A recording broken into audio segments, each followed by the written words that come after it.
Majic108fm.com. I'm Merle Pearl with the Magic Market Broadcast Briefing. Hope you're having a good week. Father's Day is coming up, and we're going to be talking about audio editing.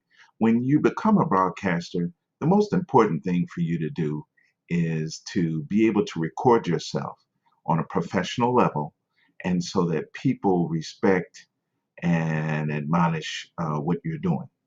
So I wanted to showcase some software so that you could be prepared to record yourself and learn how to do that. Now, I'm a little bit different from the average broadcaster in the field. The number one broadcasting software is called Audition, Adobe Audition. It is the number one software for the broadcast industry. I want to say that up front, but it is expensive. And I believe it is over, you can get it for like $19 or $9 per month if you'd like to subscribe to Adobe. And of course, I have one of their software. I have Photoshop, and we'll be covering Photoshop, another edition of the broadcast school, because we teach digital editing as well. Well, today we're going to talk about different software for you to record yourself. Audacity is a software that you can get online, and it's free. You don't have to spend any money. It just doesn't have a lot of bells and whistles, doesn't have a lot of features that would benefit you. Sony Acid is made by Sony. It's $40 on Amazon. I put a link right below the video here so that you could buy it if you wanted to buy it. And the reason why I'm recommending Sony Acid is because I started out with that software years ago when I was in St. Louis doing karaoke shows. And it was a good software for me to use for editing. It has sound effects to it. As you're looking at the interface there, you see that it is a timeline-based software. We're going to go over certain aspects of the software, just a brief overview. I'm not going to go through every feature, but I'm going to go through the pertinent features for you to use in broadcasting. Or if you're in the entertainment business, like singing, if you like to do a little singing, or maybe you'd like to do a little recording of yourself speaking in an entertainment venue, this will be a perfect software because it's feature rich, has a lot of features that you can use and that your clients and customers will really appreciate. And so without further ado, we're going to talk a little bit about the software here. And why should you buy it? Well, if you don't buy it, then you're not fully using yourself in a broadcast situation where a professional would take you serious. You have to record yourself and edit yourself so that you can produce the highest quality presentation that you can offer. When the chips are down and you really want to offer a high quality presentation so you can work at a radio station or a network, there's no restrictions on how far you can go with this training. No restrictions. You can take your particular field of study and just literally blow up with some professional guide to do your business. And that's what this is for. So Father's Day is coming up, and hopefully you can get a gift. You can get a Father's Day gift regarding some software to record yourself, because it's one of the important tools that you can use in being a professional broadcaster. Okay, let's begin. Here at the file menu, you have your new, your open, save, and save as. And what I'd like to highlight here is that you can extract audio from a CD and put this into the software while you're talking over it. And that's a real big value so that you can record yourself over music. And you can publish your software. You can publish your entry online with this button here. And of course, it has the exit and recent files that you've used. On the edit file, you've got the usual cut, copy, paste, and delete. And an interesting feature here that I'd like to highlight is paste repeat. When you copy and paste, you can paste certain things a number of times, which allows you convenience, not having to go back and forth, copy and repaste and repasting. You have your editing tool here where you can draw, select, paint, erase, the envelope, time selection, next tool, etc. You can view the status bar, your toolbar, your explorer, your chopper, your mixer, video preview, track properties. Once again, this is an audio software. However, it does have a few video features. And as you see, the show envelopes and the zoom and the time ruler. You can insert a marker to know the place you are on the software on this part of the menu. You have your audio track, your MIDI track, and envelopes for volume and pan. And I'll explain those in another video.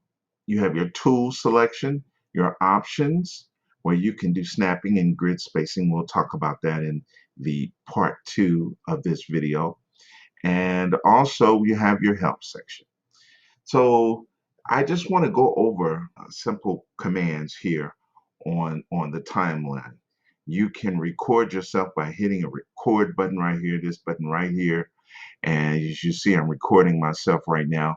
And if you look, you'll see the timeline as it moves across the screen. And that is the VU meter here in the green where my mouse is.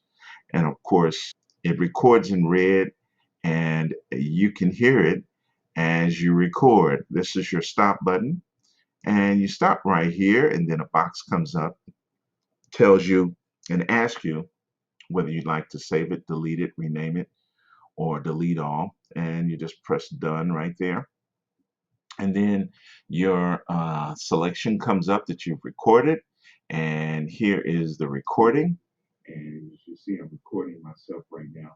And look, you'll see the timeline as it moves across the screen. And that is the VU meter here in green where my mouse is.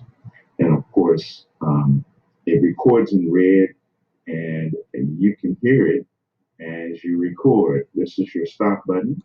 Okay, as you see, I stopped there. That is how the selection looks. Okay, and the editing is, I'm going to go over that after I go over some more of these buttons here. You've got your play button. You've got your play space button, which allows you to go to a certain space that you recorded on, and your cursor there will stop right there, and you can start right there at that place, as you see there. And also this allows you to start it from the selection from the beginning. And as you see, I'm recording myself. These are fast forward, go to start buttons, and go to end button. All right. Here down at the bottom, you have an Explorer tab here, Explorer tab. You have your track properties, and you have your chopper. Your chopper is an editing tool that we're going to talk about in another video. Okay, over here on the right-hand side, you have your mixer button. And the reason why I like Sony too is because you can mix and match all these different segments and put them in different areas. It's really nice in that regard. You see the track properties and the chopper. That's where we left off there. And we've got some nice feature-rich things that you can use for special effects. I'd like to go over that before we end up here, because a lot of us would probably like to use some of our special effects, and they're plugins. And you just hit that green button right there over here where the VU meter is, and you'll see some of the plugins that you can use for effects, like your EQ. You've got a delay that you can use, and that delay will allow you to delay your recording. As you can hear, that is delayed. It's a neat little feature. And so this is Sony Acid. This is what I recommend that you actually start off with. It's about 40 bucks on Amazon. I got the link down there at the bottom, and I recommend you get that. But if you can't afford it and you're just wanting a basic, no frills, with no features, you can always go online and get Audacity. It's absolutely free. You can get that online to get yourself started if you don't have any money at all. So that concludes our brief overview of Sony Acid Music Studio. Remember, Adobe Audition is the #1 software for the broadcast industry. And I would like to say that because if I have some broadcasters listening, they're probably going, "What are you doing teaching them about Sony Acid?" It's what I started with. I'm most comfortable with it, and a lot of times software for recording is based on a comfort level. And if you're comfortable with it, you can just continue on with it if it serves your purpose. So that's the reason why I use it. We're going to be talking about vision in our next video, and that's coming up on Monday. You'll be getting that from the email. And of course, you can always comment. You can comment on this email. You can comment on our Facebook page. It's facebook.com/Majic Storm with a J. Always leave comments. If you have any questions, just respond back to the email, and this will get you started in your broadcast pursuits. And so, of course, just want to mention, this is a free briefing, and we do have a training that we can do one-on-one with you too as well. Earl Z Pearl, you have an awesome day. I'll see you on the radio. Majic108fm.com.